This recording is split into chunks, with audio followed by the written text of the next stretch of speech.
Corrupt workers better watch their lying eyes. CPS victims hunting down the truth. Justice in their hearts, shouting from the roof. Kidnappers, beware, we're on your trail. With a banjo tune, we will tell the tale. The kids are our property, not for your greed.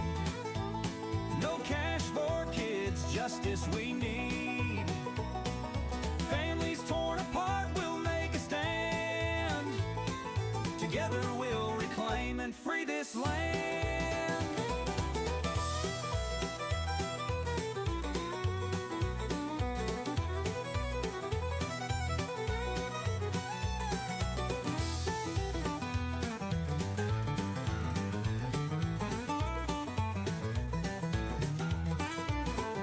Podcast whispers through the night so loud.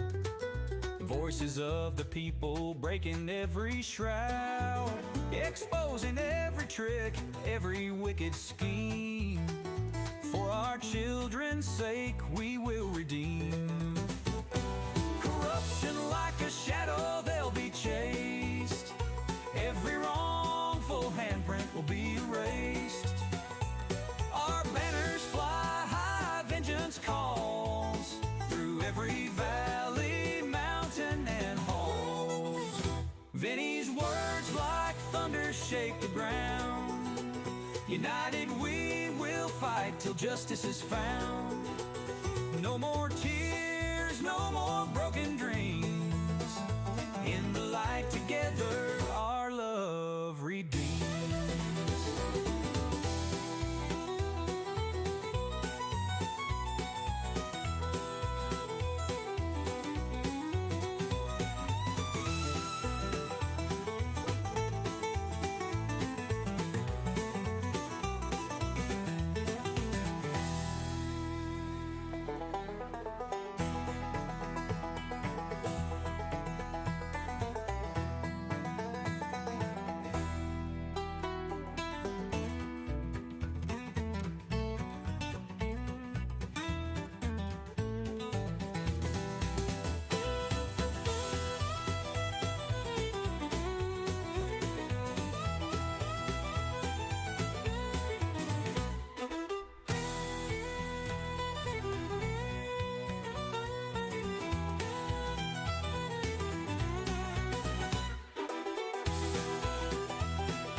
I'm, just your average parent trying to do right by my kids. Never thought I'd have to, deal with something like this. It was a regular Tuesday afternoon. The kids' toys were scattered everywhere. Then, there was a knock at the door. My heart sank when I saw who it was. Hello, I'm from Child Protective Services. We've received a report and need to inspect your home. I didn't know what to do. They wanted to come in, look around, talk to my kids. My hands were shaking. I felt like I was doing something wrong even though I knew I wasn't. But then, I remembered something I'd read online about knowing your rights. I took a deep breath and said, "I'm sorry, but unless you have a warrant, I can't let you in." The CPS worker looked surprised. They weren't used to parents knowing their rights. It wasn't easy, but I stood my ground. I protected my family's privacy that day. Remember, when CPS knocks, know your rights. It can make all the difference.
What's up, everybody? Welcome to CPS Victims Under Justice. Breaking news tonight. It is Monday evening. And tonight, well, we've got some stories. We've got some stories to talk about. First of all, let's talk about what CPS is doing or what they're not doing, people. What do we know? We know that there was just a shooting in Florida. We know that the sheriff's department's stepson was the one that did it, but we don't hear anybody talking about that, how they've been dragged through family courts and the problems that has caused that family, that kid being dragged through, do it. We don't hear anything about that stuff, guys. They're not going to let us hear that stuff. You know why? Because they're going to keep that hush-hush because they don't want people to know that one of their own has had issues in the family courts. They don't want that to happen, do they? They don't want anybody to, anyone in their ranks to get their armor chinked. But you can't hide what the news is saying. You certainly can't. You can't take away from these stories when they're talking about it that these sheriff's kids are just as bad as the CPS kids. Just as bad, and they're all products of the same thing. I mean, this is absolutely a sad situation, but it's about time that they start getting treated the same as we do. I mean, that mother kidnapped that kid, brought it to Norway, hid out, did all this stuff, but we never heard anything about that. We never heard anything about this stuff till they freaked out of the shooting stuff. This just isn't fair what they're doing to parents. Parents that are involved in CPS are just getting run through the mucks and destroyed and spit out. But yet, when this stuff is going on in their sector and their people, you don't ever hear about it. This is just absolutely out of control, and it needs to stop. I mean, how many stories can we look at and find this information about? I mean, check this out.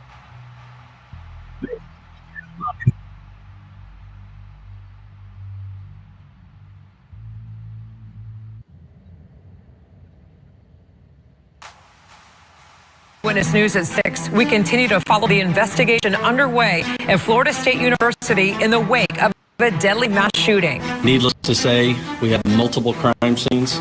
This is a very large area we're covering. We have hundreds or thousands of witnesses. We're live with the latest updates from the scene. And we begin this hour with that breaking news from Florida State University. We now know 2 people are dead. They are not students. 6 are injured, and police say the shooter is the son of a Leon County deputy and used his mother's personal weapon to commit this heinous crime. We have team coverage from Tallahassee as we gather the latest information from the ground. Good evening. I'm Martha Sigalski. And I'm Darlene Jones. Certainly a difficult day for our local community. So many with children there in Tallahassee. Here's what we know right now about the shooting. Florida State Police identified the shooter as 20-year-old Phoenix Eichner, the son, again, of a Leon County Sheriff's deputy. Tallahassee police say they found a weapon at the scene that was his mother's former service weapon, and a shotgun was also found at the scene there on campus, though it's unclear if it was used in the shooting. Eichner was shot but is still alive at this hour in a hospital there in the Tallahassee area. Police say, though, he is refusing to speak with them. That's right. He has non-life-threatening injuries. This all FSU. It's a central gathering of students. The student union, again, in the middle of this sprawling large campus where more than 44,000 students are enrolled and 16,000 employees. And you have to keep in mind, the shooting started there near the student union at 11:50, just around lunchtime, where many people would have been gathered to eat or meet up or go to work at the student union. Yeah, Martha, we began our she was live in Tallahassee. And Greg, as soon as we got word about this shooting, I know you hit the road, headed there, and there is still a large police presence behind you. There is, and I don't know if you can hear this or not, darling, but the bells of a Catholic church are chiming right now on this Holy Thursday. We are right across the street from the Student Union. You may be able to see it over my right shoulder. It has a pointed roof. It is surrounded by investigators right now. And many of the students who heard gunshots ran across the street behind me to this church. We'll hear from some of them in just a moment. My nephew attends FSU. My nephew has attended FSU. Many of our viewers, you have friends, family, relatives. This has been a shocking day to think of what happened to this beautiful campus because somebody got a gun and decided to open fire. What was it like at that very moment? One of the students sent me this video.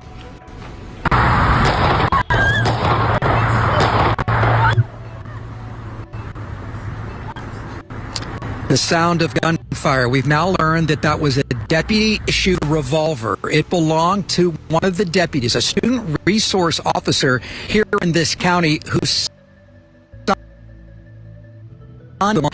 and injuring so many others. There's at least 6 others that are dealing with injuries, not to mention the psychological impact that all of this campus and really all of Florida is feeling right now tonight. In terms of that news conference, I've heard a lot of news conferences after school shootings, unfortunately, but this one was so much different because it was a deputy's son and a deputy's gun that created this shooting massacre here today. Take a listen. But I will tell you this. We will make sure that we do everything we can to prosecute to folks. This will never be tolerated here in Leon County, and I dare say across this state and across this nation. The other thing about today, no school for the rest of the week, and there's also not a gathering that was called Active Against Hate.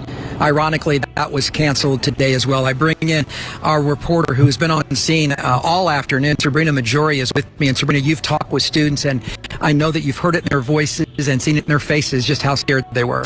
You can tell from the students, we heard from students who got an alert and actually blasted on a projector in one of their classrooms. That student told me he was sheltering in a classroom and he used a scissor thinking that that could be his last round of defense. He was terrified, and we know lots of students we spoke to ended up taking refuge at church right next to the Student Union. We heard from the father of that church, one of the fathers at that church, who told us there were so many students. He told us he's never seen students that terrified in his life. So it was very difficult to describe when those students were taking rest. And on top of that, we also know that there were some students who were in the Marjory Stoneman Douglas shooting. We've seen reports on social media that people who lived through that shooting were inside of FSU classrooms during this when this all happened. One of the students I spoke to also told me he was friends with one of these students who went to Parkland and experienced that, and it was just very mass shooting. Indescribable, really, and you really just see the panic in people's faces, and then everybody's sort of running away, not really understanding what's going on. As far as I understood, a lot of people were saying they thought it was construction at first. It's very hard to decipher unless you've heard a gunshot. You don't really know what's going on. And we heard those gunshots earlier, and I see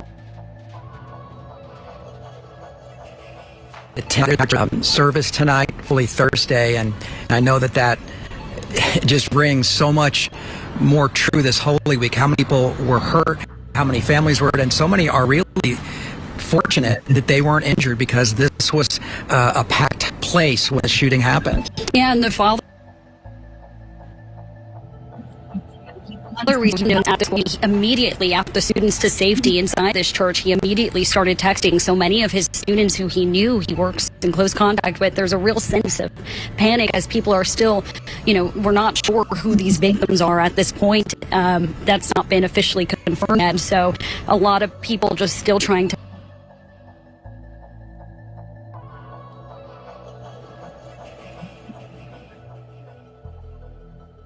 All right, so what we got there is a story about victims, which is terrible, and I feel so sad and I feel horrible for the families.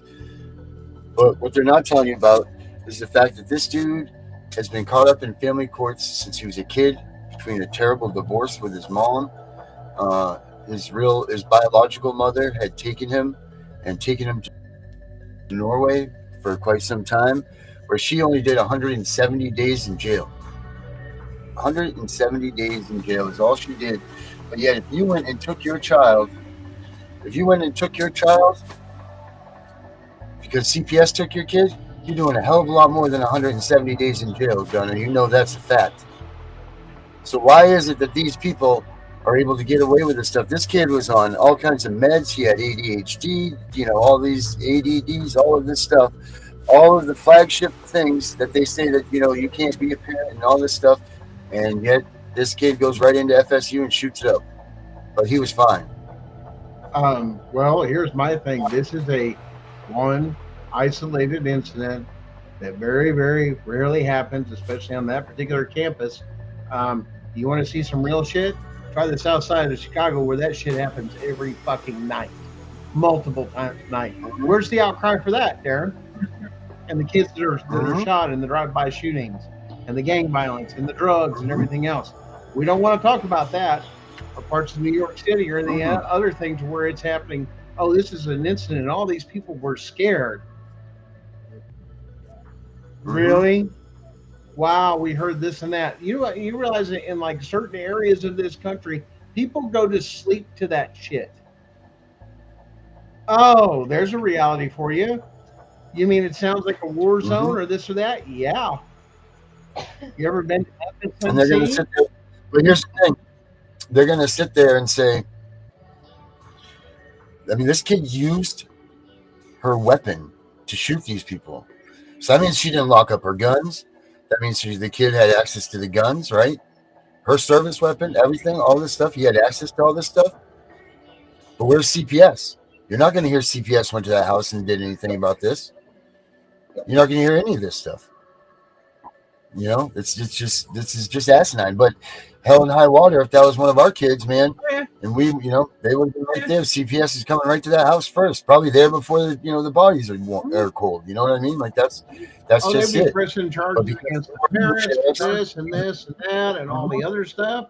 And if you follow this story, watch how no charges are pressed against the parents. Right, but look at Brenda. Brenda went and got her daughter that was in deplorable conditions, took her daughter back from these nasty places, jumped 2 or 3 state lines. She does 2 years in prison. This lady, his mother, comes and steals from the custody of the kid, from the father, takes it over to Europe, over to Norway, does all of this shit, comes back and gets 170 days time served. Because she was female. Brenda was a female. She got 2 years because CPS wasn't involved. That's why. I'm confused. Come on. Let's talk about the Amber Alerts. When was the last time you saw an Amber Alert? When was the last time that you saw? I'm talking statistically, women have a better chance in the court systems than men do. Oh, of course. Especially in this. Obviously, we know that that's the truth, especially when it comes to having a child involved. There's going to be more empathy, more sympathy, more all of that stuff. Dr. Death, how are you? But let's talk about this, Gunner. What about the Amber Alert system? When was the last time you saw a kid that was really kidnapped on the Amber Alert system? Only time you hear that thing fired up is when they're looking for kids that got taken from CPS. Dad took off with this kid. Mom took off with this cat. Whatever. Hey, these two are here. This is the vehicle area and plate number, this and that. Taken from another state to do this and this and that. I want to know when the state decided that it could take and take custody of anybody, because even according to your own constitutions and everything else, they can't, because people are not property. Well, I guess all that will get changed tomorrow, won't it? But that being said, I don't know. Did the mail go out today? I didn't get a chance to talk to you. Did everything get delivered? Well, all I know is that tomorrow we can report on whatever, right? I know nothing. So, which I'll email you that stuff here in a minute. But so Yeah, I sent you actually an email that had a few little questions. We'll deal with it after show though. But I knew you had to get something turned in today, so I was good with that. yep, it went. It's gone. Sweet. Hey. So yeah. So like I said, it'll be something new tomorrow. Here, let me show you something for the gifts.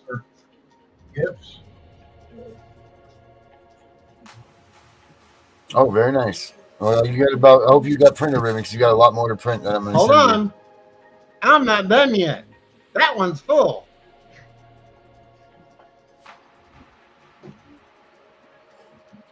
And there's another. Oh, you've been print. How many trees did that cost? I don't believe it. Listen, I planted enough trees and I've spread enough fertilizer in this world in my lifetime. I'm guaranteed to have a few. Yeah, right. I mean, we don't talk about that when we use a pencil, do we? But everybody sees paper and they got to worry about a tree. But how many trees does it take to make a pencil? That's a lot of wood shavings. Yes, sir, it is. It sure is. But anyway, but yeah, that's just, I was thinking about Brenda today and we were talking about it earlier, and it's just not right that, she does all of that time. Her husband's wrongfully accused, sitting in jail with a maximum sentence on him. And like you said, these people aren't going to get a damn thing. They're going to get nothing on their corner for having anything happen to that, happening to them. Like they're going to be. And a lot of people have named a lot of different movements and this and this and that. And a lot of people have, well, this is justice. This is this. This is this. What is going to happen is what is called a reckoning. This is not about anger. This is not about justice. This is not about this. This is a reckoning. This is putting things back in its rightful place, whatever it takes. I hope so. I do hope so. But I do believe that God's putting everything in line, too. I'm telling you, I've sat back and watched. I know, and you have too, and it's like, damn, somebody knows something I don't know about, or I got Mike somewhere. I mean, it's one of those things. Because, it's kind of like, they kind of hit, but kind of missed. But damn, it could be tied together, but it kind of opens the wound, if you know what I mean, with a lot of stuff. Because they're really hitting on a lot of, why would they come out first thing, too, of this thing with Trump and the DOJ? The first thing almost out of the gate is the administrative law judges, the ALJs. Why would he come out of, I'm coming, and they're starting at the federal level, and the way they've got something? Listen, I am still impressed by J.D. Vance on the removal process and the things that happened for federal Judge Davis was classic. It was beautiful the way that.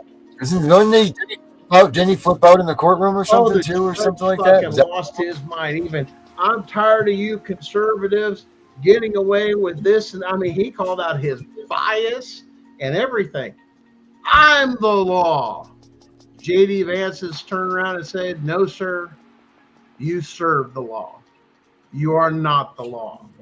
That is your vice president that just told an that told a judge, a federal judge, where to step off. And before anything can go any further, guess what? Back to the courtroom, here comes the FBI. Nobody move. Nobody do anything. This court is now under investigation. Frozen. Done. After he called him out about his, Cayman Islands account, this account, that account, bribery money he was doing for all the different things, and this person, and J.D. Vance just laid it out and laid these smack down. I don't care what side of the aisle you're from. That's classic. That's laying the smack down. got you. Matter of fact, well, what about this case, Judge? Well, what about this case? Yeah, you were fair and partial. Like this case that you took into this and gave money, and then or your kids got this favor or that favor. Funny how all that happens. Oh, they got them. They've been watching them. Tick tock, can you hear? It's almost time. It's almost time that the sound of freedom and the Liberty Bell will ring once again. And when the Constitution... I'll be honest, I was kind of upset that we don't see military trucks coming through here. Yeah. Up here in Maine. But do you? Well, we don't yet. We don't see them. How do you know they're not stocked up on? I mean, Maine's a pretty dense area with woods and stuff. Couldn't say they couldn't put it in the woods, sneak it in the woods, or do anything else they need to in the woods. I don't know, man, but I'm saying I was really waiting to. I mean, was there something special? Yes, everybody was 420, and all this. I'm like, what the hell are you talking about? It's Easter, and I didn't hear any big news or anything or any major development. It was like, oh, here goes martial law. It's coming on March 20th. Hey, they didn't even make up. It wasn't even like it was 420 like the like the 420 like they used to have at least. Like everybody was all excited. And, nope, they didn't even do that. No, there's much bigger stuff. Like I said, things are working, even though we don't see it. Once again, what is the media playing? Bullshit like this. If you're so concerned, oh my gosh, it happened on a college campus. Really, you didn't hear about the other story, did you? That all the major universities and all the other stuff were getting money from terrorist organizations as donations. Guess that didn't hit the news, did it? Harvard, Yale, all the big names.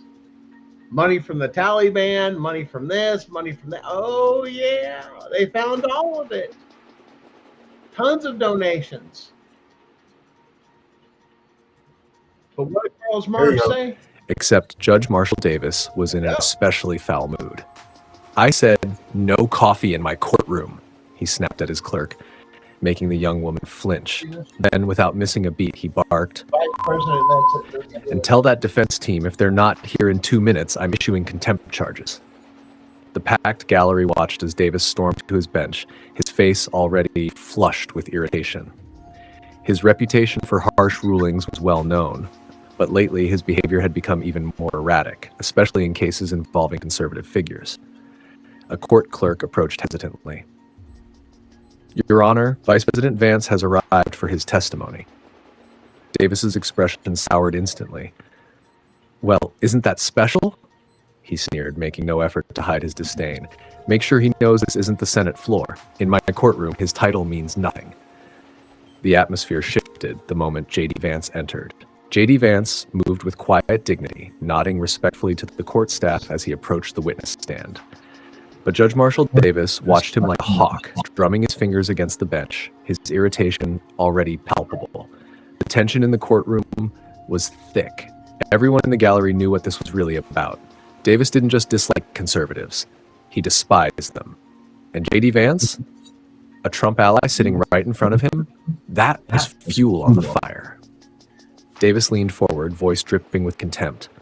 Let's get something straight. The courtroom fell silent. I don't care what position you hold in Washington. In this courtroom, I am the law. Is that clear, Mr. Vance? J.D. met the judge's gaze, unshaken.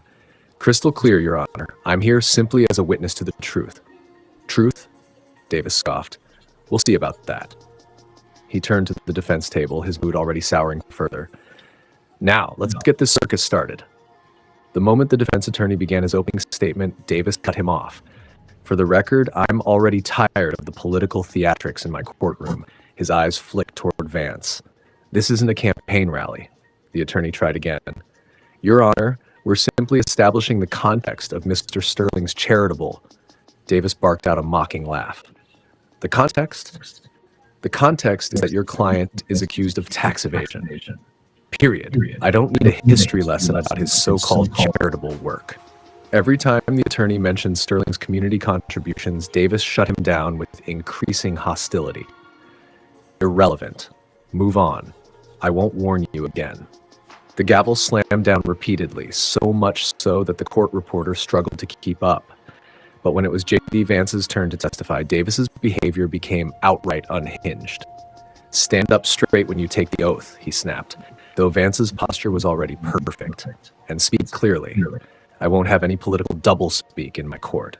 The condescension was obvious, but Vance didn't flinch.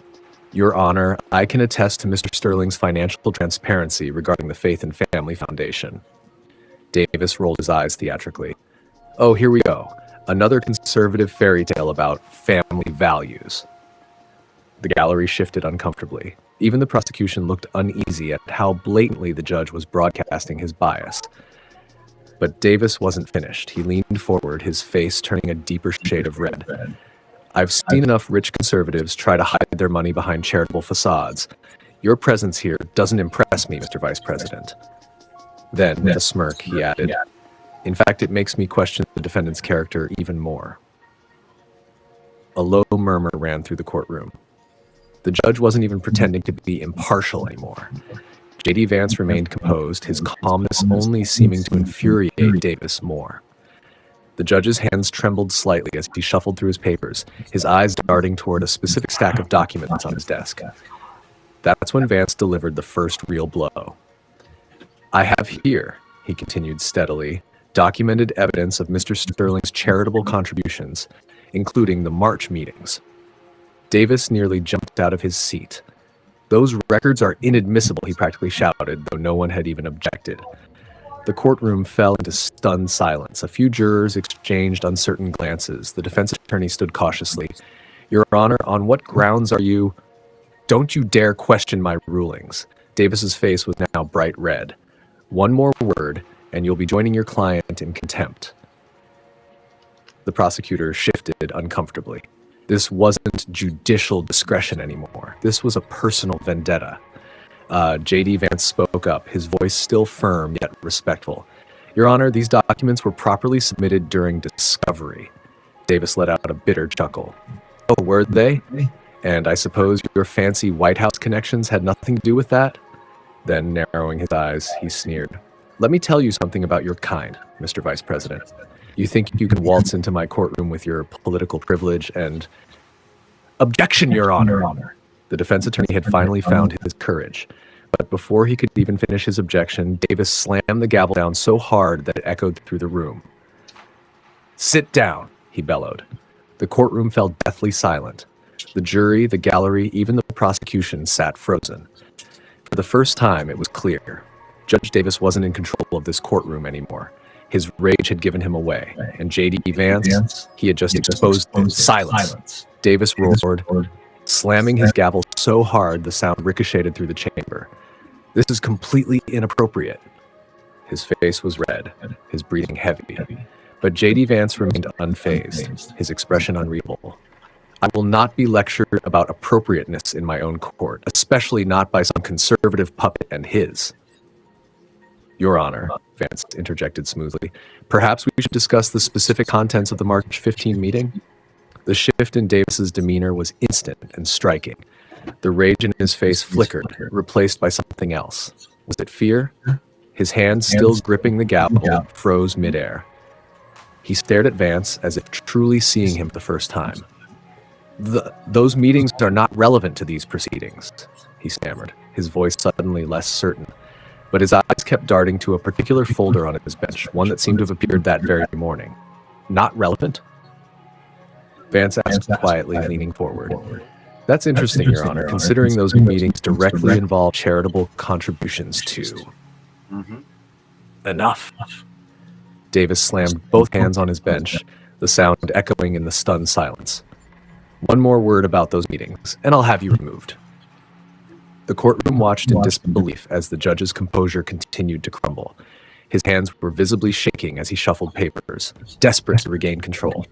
His voice took on a frantic edge. In fact, I'm holding you in contempt right now. You think your position protects you? You're nothing but a Trump lackey in an expensive suit. A murmur swept through the gallery. The prosecutor shifted in his seat, looking more uncomfortable by the second. The court officers exchanged uncertain glances. J.D. Vance never raised his voice. He didn't have to. Your Honor, my position has nothing to do with this. He reached into his briefcase. But since you mentioned protection, perhaps we should discuss the Liberty Foundation's protection payments. Davis's face went from red to white in an instant. His jaw clenched. His breathing hitched. How dare you? His voice cracked. I mean, what payments? There were no guards. Remove this man from my courtroom. The court officers didn't move. Everyone saw what was happening now. Vance calmly pulled out a stack of documents. Actually, Your Honor, I have some very interesting bank records here. He held them up, letting the room take them in. Would you like to explain the monthly deposits from offshore accounts that coincidentally align with your rulings against conservative defendants? Shut up. Davis's outburst was primal, his last attempt to maintain control. You have no right, no authority. I am the law here. Me, not some conservative bootlicker who... Vance raised another document. Your signature on these authorization forms suggests otherwise, Your Honor. Davis lunged forward, pointing a trembling finger at Vance. You planted those. This is a setup, a conservative conspiracy to... He caught himself, but it was too late. The courtroom gasped. A conspiracy? Vance repeated softly. Interesting choice of words, Your Honor, especially given your private meetings with certain activist groups. Davis was practically foaming at the mouth now. I will not be interrogated in my own court. His voice cracked. You think you can come in here with your smug face and your evidence? He spat the last word like it was poison. Vance, ever composed, turned to another page. Evidence, he echoed. That shows a disturbing pattern. He glanced toward the jury. Like the Thompson case last month, where a small business owner lost everything because you wouldn't allow evidence of his charitable work to be presented, just like today. Davis let out a hysterical laugh. The Thompson case? That conservative fraud deserved what he got. They all do. These people think they can hide behind their so-called faith and family values. The room fell into stunned silence. Davis's own words hung in the air like a death sentence. Vance barely blinked. Or, he continued, pulling out another document, perhaps we should discuss the Wilson hearing, where you mysteriously sealed all records just hours after meeting with representatives from the Liberty Foundation.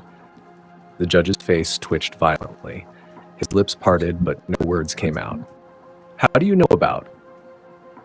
He stopped abruptly, realizing his slip. Vance tilted his head.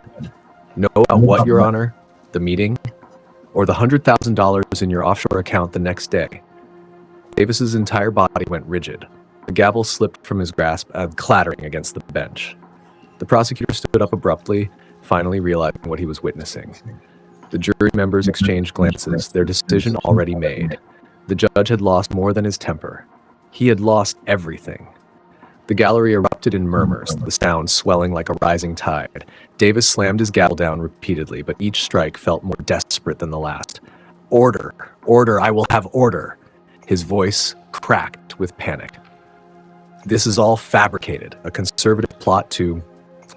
Like Mrs. Anderson's case? Vance pressed on, his tone steady. A grandmother who lost her life savings because you wouldn't let her explain where the money came from? Interesting how the company that sued her donated to your re-election campaign just weeks before. Shut up, Davis screamed, his composure completely shattered. You have no right, no authority. I am the law here. Me. No, Your Honor. Vance's calm voice cut through the chaos. You're not the law. You're supposed to serve it, like when you took your oath of office, the same day you opened that account in the Caymans.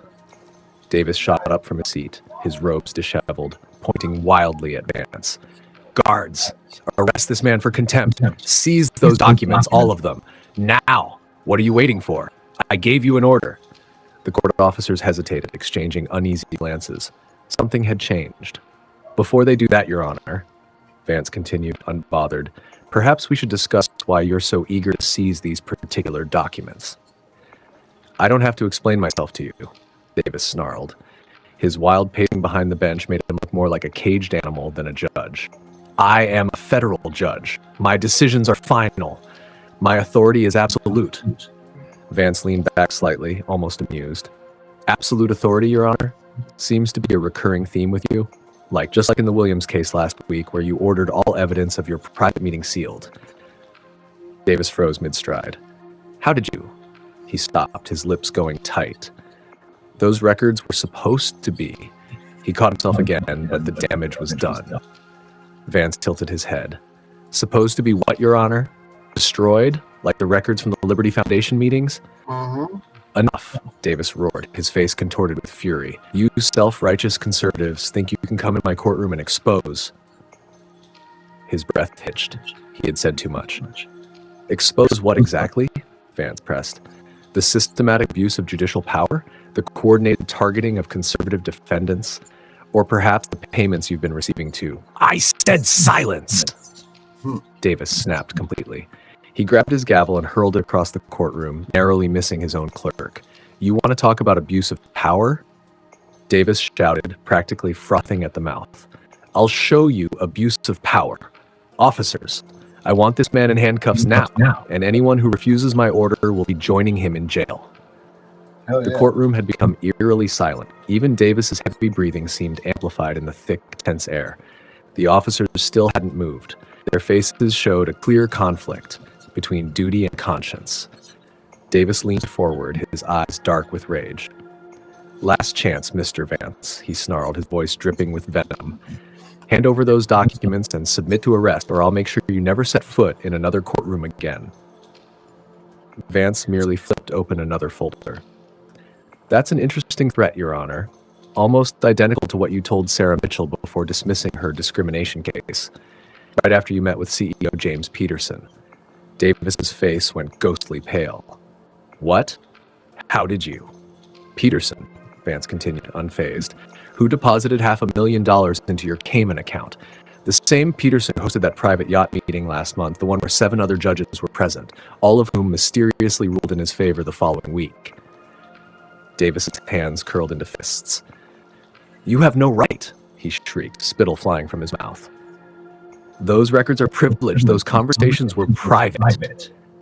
Vance's tone turned sharp. Private? Like the recordings from your chambers? Davis staggered. What recordings? The courtroom collectively held its breath. Vance glanced toward the clerk's desk. The ones where you explicitly told your clerk to lose evidence that would have exonerated 3 conservative defendants. A sharp gasp came from the other side of the room. The clerk, still seated at her desk, burst into tears. He made me do it, she sobbed. He said he'd ruin my career if I didn't. Silence, Davis thundered. His authority was crumbling. His face was beet red, veins bulging, his entire body trembling. None of this is admissible. You can't prove. Actually, Vance interrupted smoothly, everything was obtained legally. He flipped open another page. Your own security cameras caught the midnight document shredding. Your own phone recorded the threats. Your own signature authorized the transfers. Davis lunged forward, reaching desperately across his bench. Give me those files. I order you to. Order denied. The new voice came from the back of the courtroom. Every head turned. A team of FBI agents strode down the center aisle, their badges flashing under the bright courtroom lights. The lead agent's voice rang out, clear and unshakable. This court is now under federal investigation. He locked eyes with Davis. Judge Marshall Davis, stay where you are. Davis's breath hitched. You can't do this, he shrieked, but no one was listening. The reign of Judge Marshall Davis was over. Davis shrieked, backing away from his bench. I have immunity. I have connections. Do you know who I am? The lead FBI agent stepped forward, unfazed. Oh, we know exactly who you are, Your Honor, he replied coolly. Including your recent meetings with the Liberty Foundation, your offshore accounts, and your coordinated efforts to target conservative defendants. Davis's eyes darted wildly around the courtroom, searching for an escape. This is all a setup, a conservative plot to... A plot? Vance interjected quietly. The only plot here was your systematic abuse of power, Your Honor. Every biased ruling, every backroom deal, every attempt to silence the truth, it all ends today. Davis pointed a trembling finger at Vance. You planned this. You and your trouble-loving conspirators set me up. Vance shook his head. No, Your Honor, you set yourself up. He took a step forward, his voice measured firm. We simply gave you enough rope to hang yourself with. Your own words and actions today have confirmed everything we already knew. FBI agents approached the bench, but Davis wasn't done fighting. I am a federal judge. You can't arrest me. His voice cracked as he struggled against the inevitable. I am the law. I am the law. The agents had to physically restrain him as he made a last-ditch effort to lunge toward his chambers. You don't understand, he screamed. They made me do it. The Foundation, they have dirt on everyone. If I talk now, the lead FBI agent raised an eyebrow. That's interesting. Tell us more about this foundation, Your Honor. Davis's mouth snapped shut. For the first time, his mind caught up with his panic. His face twisted into a sneer, his hands still trembling. I want my lawyer, and when this is over, you'll all pay for this humiliation. Vance stepped forward, unfazed. Speaking of payment, he pulled another document from his folder. Perhaps you'd like to explain these transfer records. Davis's breathing hitched. Vance held the paper up for the court to see. 7 judges, all receiving similar payments on the same days you did, all ruling against conservative defendants in coordinated cases. The gallery erupted in shocked whispers. This wasn't just about one corrupt judge, it was an entire network. Vance's voice carried through the stunned courtroom. The evidence suggests that this was a systematic effort to use the judicial system as a political weapon. He turned back to Davis, his gaze unshaken. But justice isn't meant to be a weapon, Your Honor. It's meant to be a shield, protecting all Americans equally. Davis stopped struggling. The fight had drained from his face. His final realization had set in.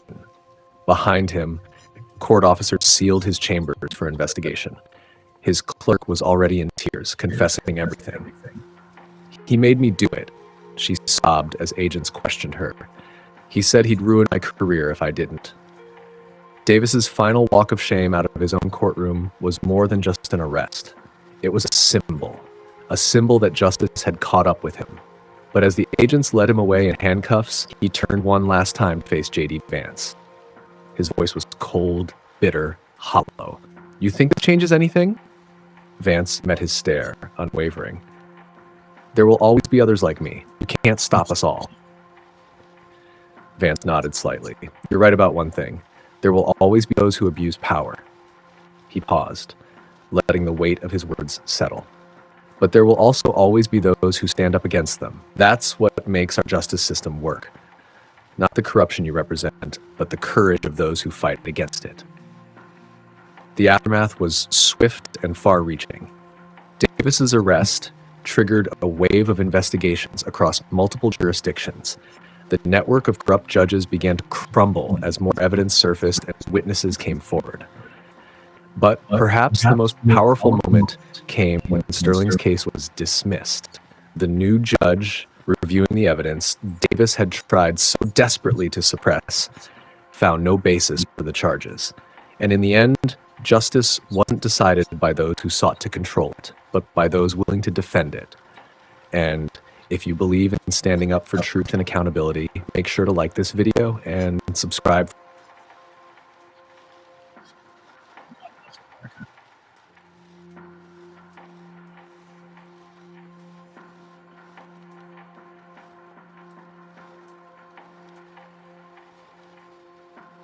Well, damn.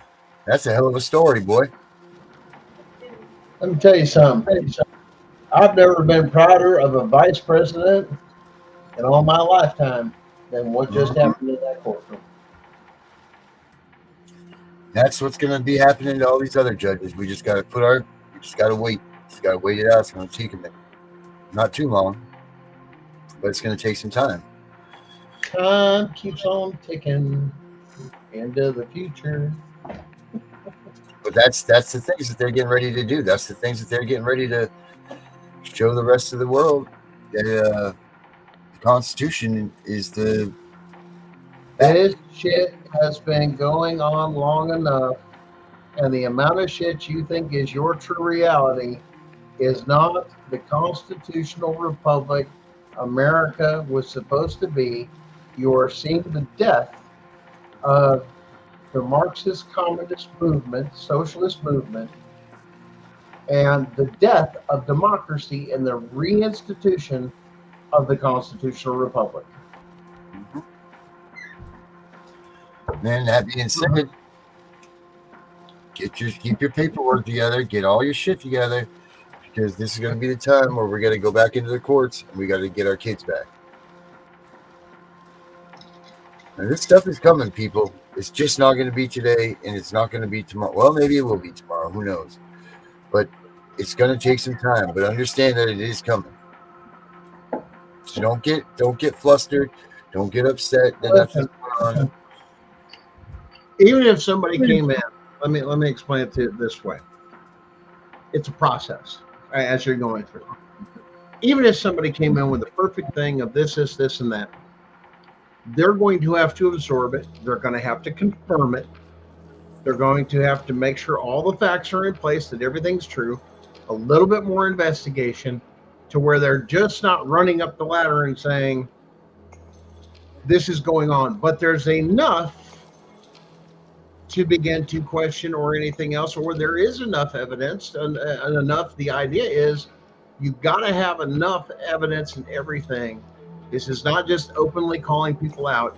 You have to have enough evidence to go before a grand jury, or enough evidence that you could show the president himself that there's enough corruption to activate. There are still rules. This is why the Trump administration is doing this constitutional.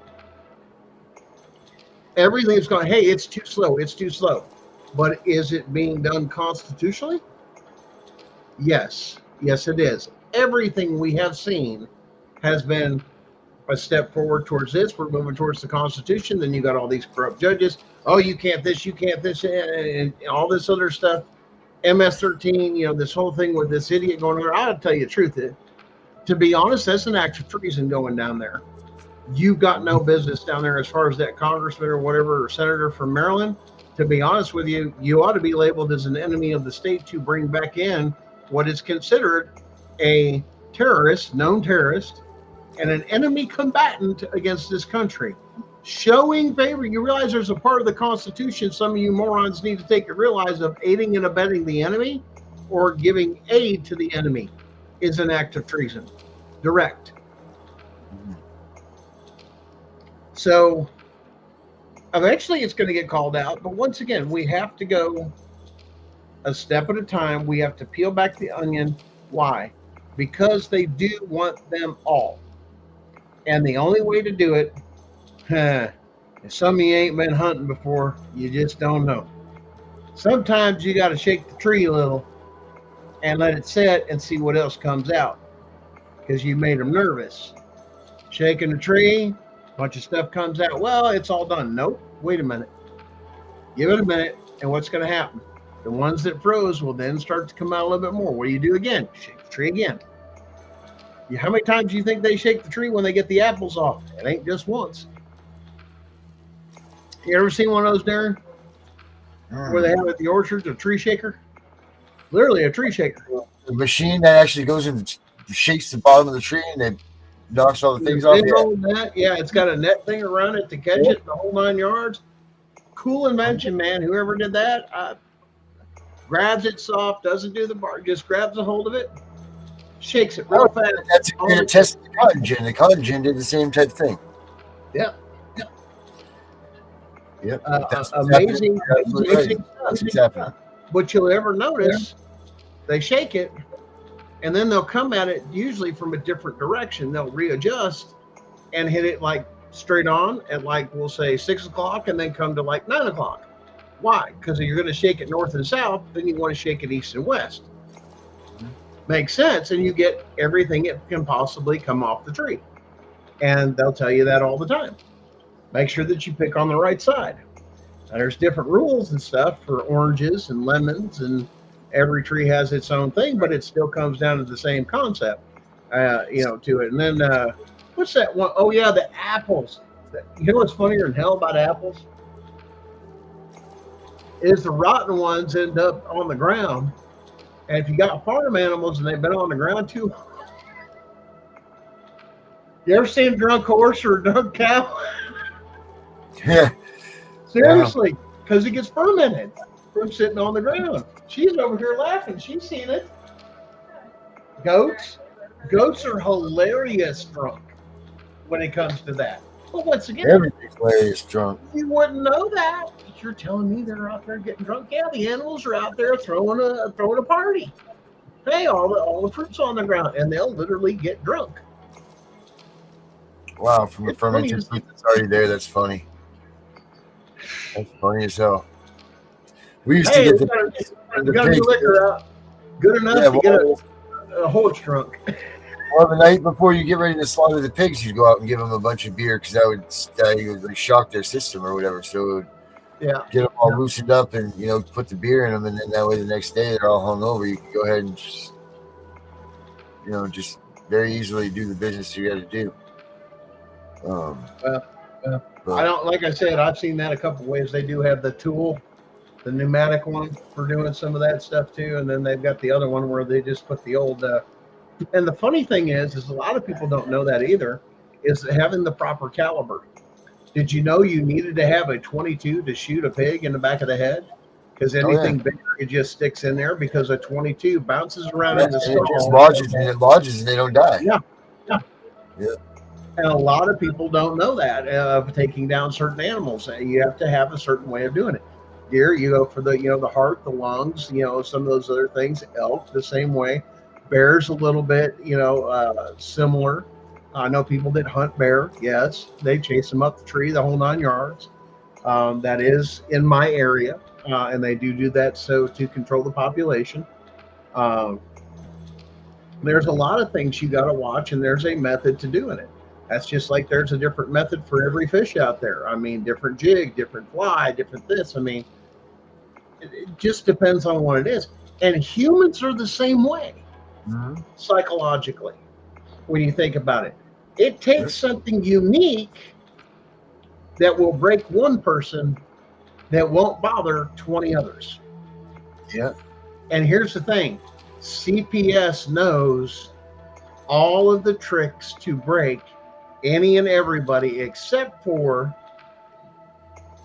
those of us that are already so damn broken and fucked up. You can't break us anymore because there's nothing left to break. Right. Those are the people you should be scared of, because those are the people that can put all that emotion and everything else off to the side and think in the midst of chaos. Believe it or not, they actually train you to do that in the military. Firefighters, police officers, EMTs, all those people go through that they have to change that programming in your brain for fight or flight. So that's reprogrammed. And now all of a sudden, instead of flight, you're running towards the danger. Yep. You're back just at the danger. Yep. So all those things. Once again, that's how they specifically break you. You don't think you don't know how to do it.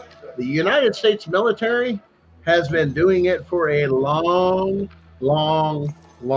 time. You don't believe me?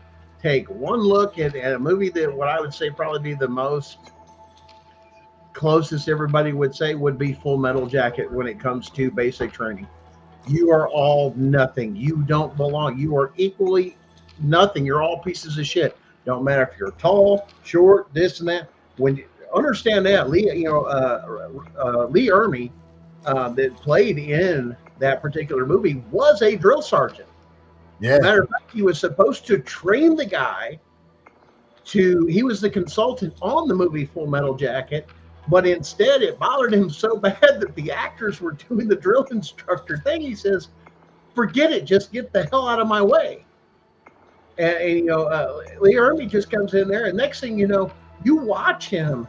That's a real DI in that movie. 100%. Oh, that ain't playing when everybody goes, oh, it ain't that bad, this and that. I'm like, you just don't know. You just don't know. That's like other things we were talking about. You have no clue. I mean, we're talking about a shooting down in Florida, which multiple shootings happen every night in Memphis, Tennessee, and over in South Central Los Angeles, Chicago, Gary, Indiana, Boston, Massachusetts, New York City. Where is the outcry for those places? That's normal life for those people. We got scared. We needed a safe place. There's kids going to sleep to gunshot wounds as they go to bed, praying that they don't have a wild shot come through the window or through the wall to kill them. You know how many people get killed, children get killed like that? Where's CPS for that? Gang violence, shootings, drive-bys. Yep. Everybody looks at me, oh my gosh, I can't understand that. I'm like, how can, of course you don't understand. You didn't grow up in it. Well, what do you know about it? I grew up in it. Pimps, whores, drug dealers, this and that. It was on the street corner when I was going to school, elementary school. The whores were coming in from the end of the night, and everything else, whoever died from an overdose or had to get taken care of or anything else is lying in the alleys, dead bodies. As you're in elementary school, going to first grade, you're seeing this, and you're watching the whores come in, and the pimps are getting their money, and guess who's right there for the next thing? Pay the pimp. Where do the hookers go after that? And male and female, yes. Go to the drug dealer. Get their fix for the day. Go get them something to eat. And there you go. The cycle continues. And nobody does a fucking thing because they don't care. Yep. If they wanted to stop this, they could. As large as their police officers are, their SWATs and everything else. If they really wanted to, they could. But they don't. Because it's good advertisement to what? We need more money. We need more equipment. We need more people. More police. More. Now you can't walk out anywhere in public without somebody looking over your shoulder, looking for you to mess up any little way. Really? Yeah. Cops pull you over. Hey, need your license, registration, license, insurance, and proof of insurance, and all that other stuff. That ain't the way this conversation goes. No, sir. What do you mean? Well, you have to articulate. What's your reason to articulate? You witness to a crime or you witness to something firsthand? Nope. Yeah. There's the whole thing. Well, I kind of this and that. I can't tell you how many lies I've caught. You're full of shit. And the whole thing, especially, and this is kind of funny, and I've kept up with a lot of the laws. My state is trying to take in and actually make THCA the same as THCC, making it illegal to, how did it go? Purchase it within the state. But there's a big loophole that says there's nothing against it. You can't sell it.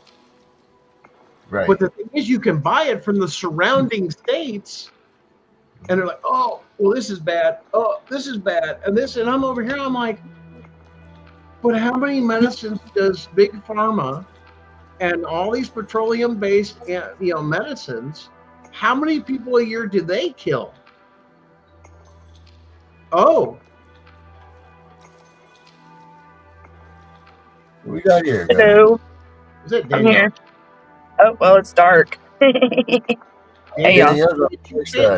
Stalker. Yeah. Stalker. I know, right? I told you I'm here. See, look, now she's getting all creepy and stuff. Trying to act all, Friday the 13th or something. No, this is like creepy right here. Like, y'all see me? Oh my God. Girl, you got a big old booger in your right nostril. It's huge. Don't say that, do I? Yeah, oh my goodness. Look. Oh, yeah. You are so. Oh, that's embarrassing. Jeez, Louise. Look, that would be my luck too. Coming on here and Danielle, you got some treasure there. Hey, how you doing? I'm gonna go close up on you. All right, how you doing, guys? Oh my God. Hey, you need to put the weed whacker in that thing too, man. That's scary up in there. Wait, you name those children that are up in that note? Right there. It lost me. Down there. Yeah. Okay, because the connection keeps going out. My internet All right, guys. on my phone. See this right here?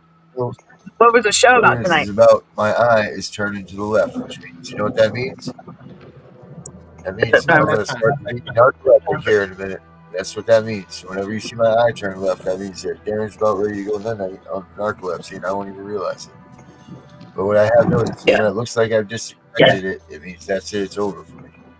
Okay, well, we're in an hour thing. I guess we're about ready for last thoughts. Thanks for popping in, Danielle. It was great to have you. Nice to meet you. Yeah, I wanted to pop in. Last thoughts. Yeah. Well, what do you got to say? You got anything good? Not. I mean, I can always say it tomorrow. It's nothing like because it's at the house, but I'm on my way home. But I just wanted to tell everybody. Remember what Tiff and Punisher said earlier. May 18th, Virginia. I think it's. What did she say? Westminster or something? Virginia. Yeah, Westminster. Let's be there and 1 o'clock. Show up and show out. That's right. Yep. And let's get this ball on the road because we gotta do something about this. They're retaliating more than ever, and I'm hearing more kids being taken, and the numbers ain't getting no better. So over the Easter weekend, but Saturday across this country, even in my little town, and towns, little towns, big towns, everything else, there were people just here alone in this small town. There was over 400 people protesting. Veterans saying they'll stand for the Constitution. The oath was still given, and they'll still honor their oath. That's 400 veterans. Wow. It's a small, less than 20-mile radius. Wow. And they weren't saying much about it on the it wasn't getting attention. I had people telling me, hey, we've got something going. And then I'm looking through the local things and this and that, and there's a blackout, and somebody would send me something. I'm like, they're like, I posted it on Facebook or I posted here. You mean it's not being, I go, no, man, you're being shadow banned. It doesn't even show you posted anything. Yeah. And I can relate to that because I know sometimes on TikTok I'm shadow banned. But yeah, Athena, there's going to be a flyer, I believe, if I heard Darren and Tiff on that show, is there going to be a flyer made? Yeah, it'll be done that they can share out about May 18th? Yeah, tomorrow we'll be good with that. So we'll have more information tomorrow. Donna, how far is that from you? What's that?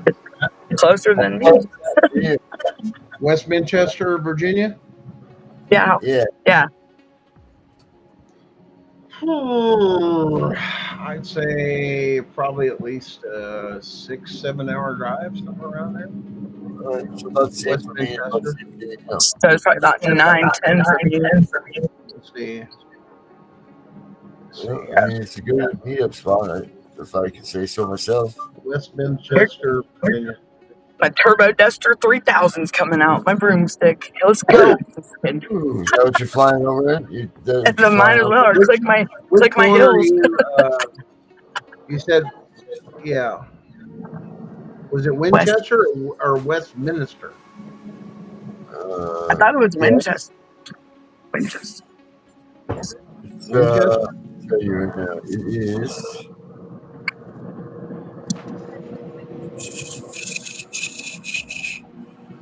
I know Thank you, everybody. Yeah. I'll be damned. Yes, it is.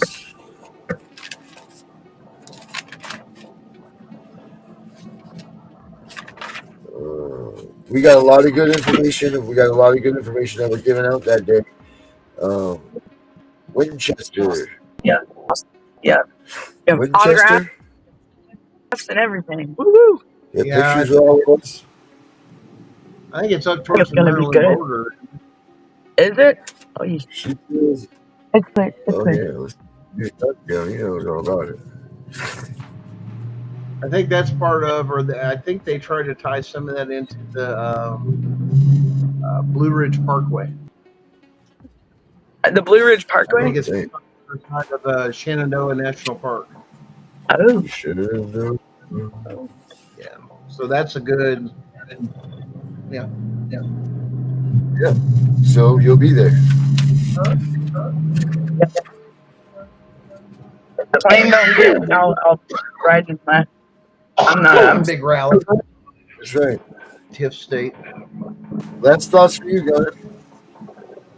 My word. Last I thought. have everybody.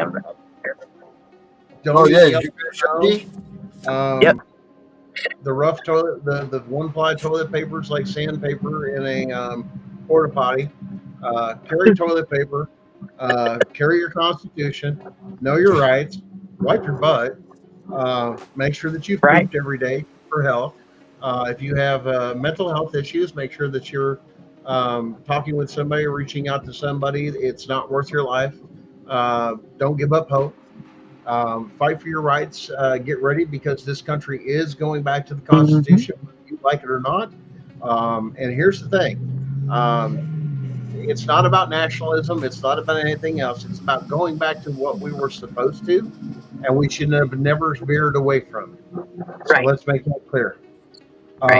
Democracy will die, and a constitutional republic will be restored. Right. So, you imagine you ready? what it's going to be like to live like they used to say, the land of the free and the home of the brave. You imagine if we've been thinking that we've been living that way this whole time. Could you just imagine what it's going to be like? Can you imagine when everybody starts to get an allodial title? Right. For your cars and for your land. Right. And stuff like that. You actually How own it was and really supposed to be. Right. Which I mean, state technically leases you your property. Right. That's yes. Right. So I mean, if anybody ain't caught on yet, like, they don't realize how powerful they are actually. It's still not. It's not. They're not catching on to that. You do realize once the lines are drawn and those are considered enemies of the state, you will be charged. Those of you that take and aid in a bed or conspire with them, you will be charged with treason. And they're gonna try to sweet talk. Don't I'm let not talking that weak treason. I'm talking that full blown. Oh Right. wait, aren't they already making deals to house all the other people down in El Salvador? You can't do that with an American citizen. If you commit treason, you cannot serve your time on American soil. And if Gitmo's full, guess what? Time to open a new one. Right.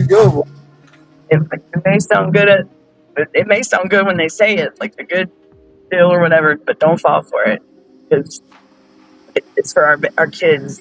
It's for America's children. So we got to get our country back right. Time to put them bastards, like we showed that video the other night of the MS-13 jail. Let's see how you like a real prison, not these cushy American prisons. Oh, it's so rough. You got it. They gonna learn. They'll learn. All the people that have done time for no reason. That's it. Sorry, Yeah, off that's that big lumpy road. Sorry. All right, guys, this is enough mumbo jumbo. I'm gonna go ahead and end this for everybody, because everybody's probably like, "What the hell are we all talking about?" Right. Forget, guys. May 18th. It's gonna be a Tuesday of a day where we're rallying up for your rights. So make sure that you get involved with that. We're also going to do it online, so it'll be like a webinar type thing. It's going to be a full day, full packed full of information. Awesome. And, it's going to be good stuff. So we'll make sure that y'all can be a part of it. So yeah, that's that. And you never know. Darren might that's this Tuesday that we've got here. And on the CPS function, we're getting out of here before Gunner loses his mind. Bye, everybody. Have a good night, y'all. Stalker. See y'all. Bro, you cancel me? I own all the cameras. I own all the lights. I own the recording software. There's no endorsement I'm going to lose. My name is Tom McDonald, and this is my story. So I grew up in a very small town in Canada called Mission. We spent a lot of time at my grandparents' place and a lot of time with my granddad. And my dad and my grandfather were huge into politics, primarily like American politics. My grandfather was a huge patriot, and I used to sit on the end of his bed and we'd watch the news. I remember we were watching it on the news and my grandfather said, "It doesn't matter what's happening in the United States, that national anthem brings the country together every single time." My grandfather was a very prolific writer. and he inspired me to write things of my own. I remember I wrote this poem in memorial of fallen Canadian soldiers. The soldiers I was writing about won the battle, and then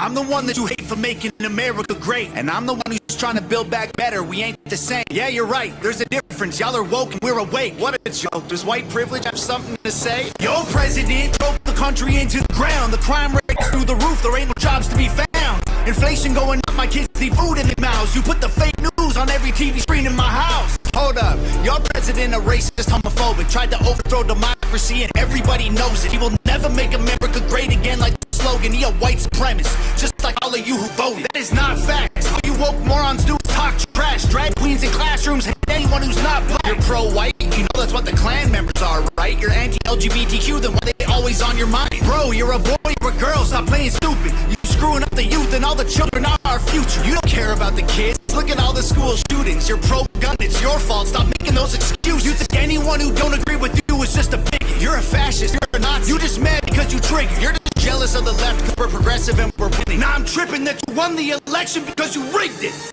They put you on the left, they put you on the right. They tell you what they hate, and they tell you who to fight. Till you're screaming, screaming.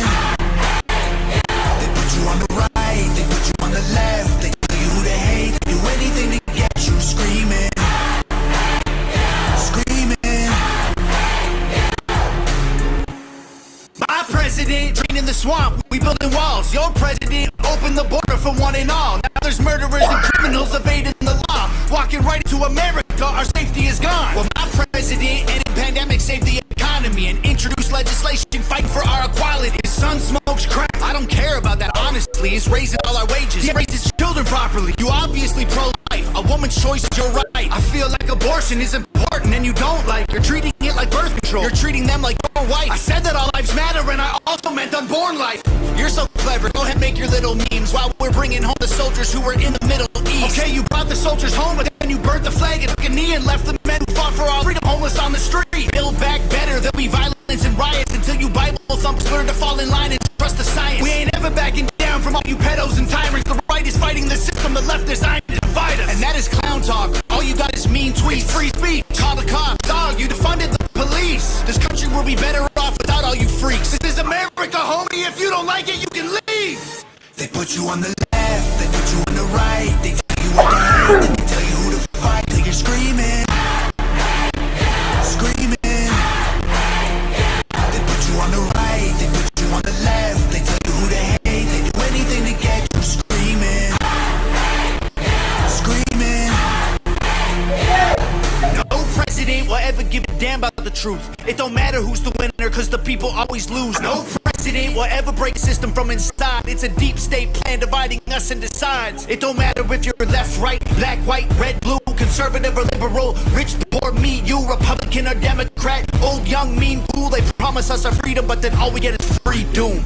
They put you on the left, they put you on the right. They tell you what to hate, then they tell you who to fight. Till you're screaming, screaming. They put you on the right, they do on the left. They tell you who to hate, they do anything to get you screaming, screaming.